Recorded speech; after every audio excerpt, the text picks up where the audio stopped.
Oi, boa noite. Eu sou a Bárbara. Hoje eu vou estar apresentando o resumo do meu trabalho de pesquisa.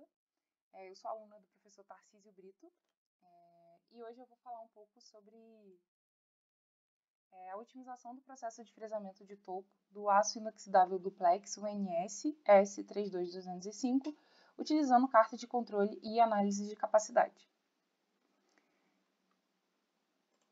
Bem, o processo de fresamento ele é amplamente utilizado na indústria devido à sua alta flexibilidade e também possibilitando a confecção de superfícies com perfis diversos e principalmente perfis prismáticos, diferente do processo de torneamento.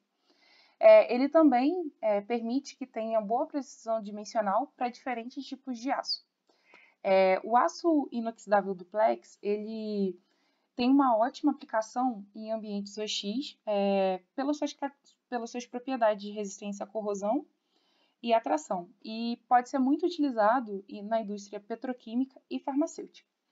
Bem, o objetivo da nossa pesquisa foi estabelecer alguns parâmetros de ótimo para o processo em questão, que anteriormente a gente não tinha. Para isso, a gente realizou os experimentos no centro de usinagem da Eurostec. Aqui a gente tem uma figura da nossa ferramenta de corte que foi utilizada no processo. E falando um pouco sobre a metodologia, o nosso objetivo era fazer a produção da rugosidade de superfície, a RA, entre 0,25 e 0,55, especificando assim os limites do gráfico de controle.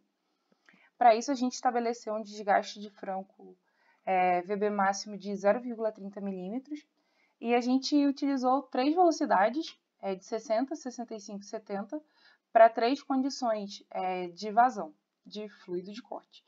Na condição 100, mínima e máxima. A gente manteve a profundidade e o avanço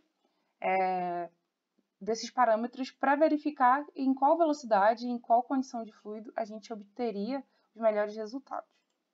Bem, a gente fez, nas condições testadas, a gente observou que as velocidades de 60 e 65 apresentavam um melhor comportamento de rugosidade e também produziam um maior número de passe.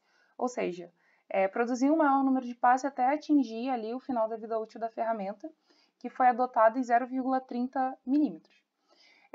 Também, à medida que a ferramenta ia se aproximando da vida útil dela, a gente observava que influenciava na qualidade da superfície usinada.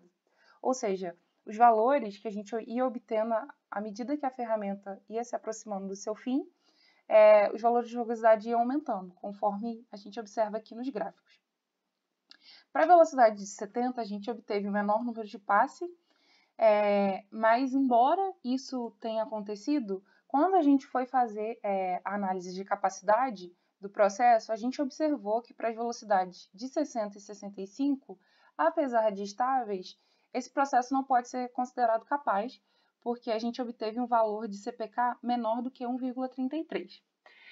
E de acordo com a teoria, os valores aceitáveis para um processo capaz seria acima de 1,33 ou parcialmente capaz, que seria ali igual a 1. Então, como a gente não obteve esses valores, a gente só obteve ele no processo de 70, na velocidade de 70 metros por minuto, a gente só considerou esse processo capaz. Bem, ele operou acima dos valores, acima do valor de 1,33, mostrando que esse processo é altamente capaz de produzir superfícies de qualidade. O que esse experimento revelou para a gente é que a maior velocidade de corte foi sim capaz de ser considerada, ela pode atender os limites de especificações, nem sempre um processo estável ele é capaz, e a rugosidade de superfície, considerando assim a rugosidade de superfície, quanto menores os valores, abaixo de 0,25, eles também podem ser considerados, isso também pode ser considerado uma interessante para isso, como a questão de rugosidade, quanto menor, melhor para a nossa condição em questão. Bem, essa foi a minha apresentação. Espero que não tenha ficado nenhuma dúvida e qualquer coisa estou à disposição.